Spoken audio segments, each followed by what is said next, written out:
Welcome to Financials with Ahau. Thank you for joining us again today.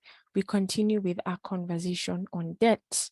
And today we are going to talk about debt cycles. Now, I know when we hear the word cycles, it rings a bell about a circular movement and something going around about and coming back to the same place, going roundabout, coming back to the same place. And that's precisely what we're going to talk about today. What are debt cycles?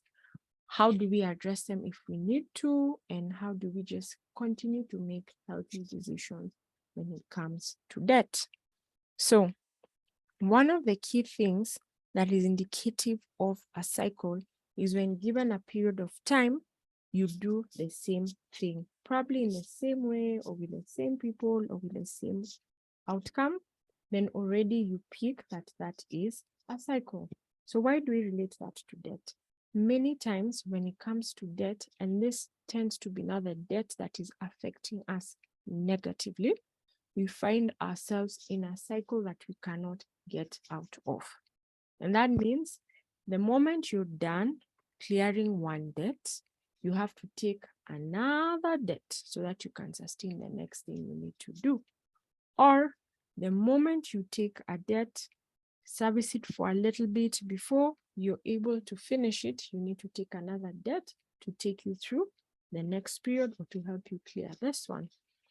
Now, for someone who has mastered the art of debt, and maybe thinks of it like, I know how to maneuver, sounds like a good thing. I know what I'm doing. I know at what point I should be able to take the next debt, or I know at what point I'm servicing what I can handle and what I can't.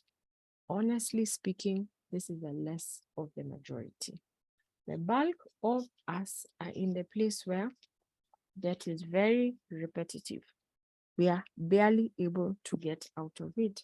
And what this does is that it really ensures we are not making any financial progress, because it's like our money is going into a hole. So how do we address debt cycles? First thing, most difficult, most humbling thing, sit down either with a notebook and a pen, with an app, with a computer, with a voice recorder, and list everything that is debt.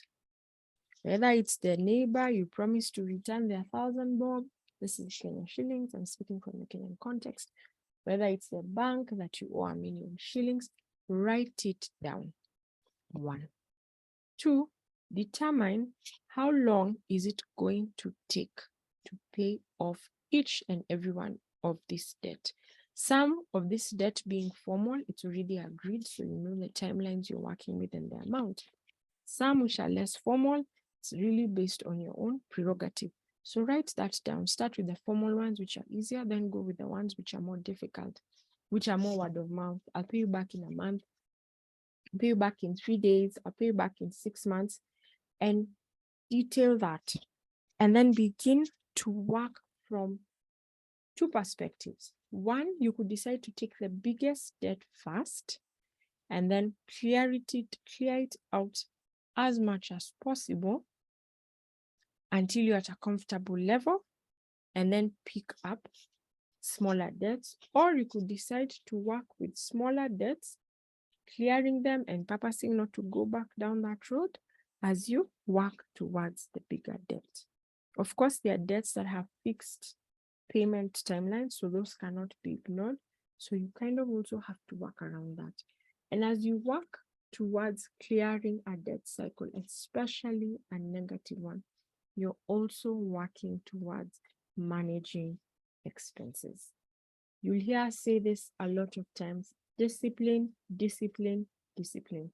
It sounds like such a difficult thing. And then, most of us associate discipline with punishment, but discipline is the best thing you can do for yourself. And I have seen it work for me, and I know it can work for you. So begin to continue to cultivate the culture of discipline, where once I've cleared a particular debt, I'm not going back. What in my expenses is putting me in a fix so that I need to stay in this debt cycle. It's a journey to work out your debt. We've looked at the effects, we've looked at how it's lived out, we've looked at just understanding the rates and planning for it, but we also have to ensure we move out of negative debt. Thank you for listening to me. I'm looking forward to share more with you on this journey. It's a how.